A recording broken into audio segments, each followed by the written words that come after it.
So our police station is, as you can see, completed. We have all of the police officers inside the police station.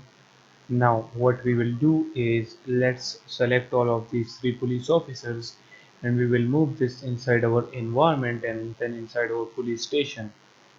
So let me create, or actually let's not create any game object, and then just simply drag and drop this inside the police station. That is it.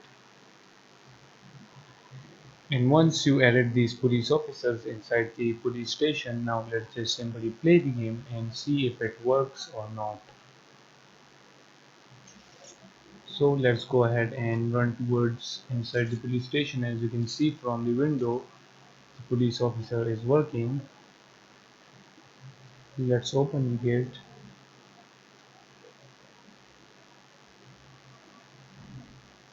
Okay, as you can see, they both are working.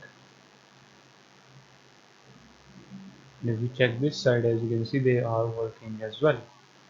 So make sure that you move these officers inside the police station so that our hierarchy becomes a little bit clearer, as you can see now. So with this done, let's end this video right here.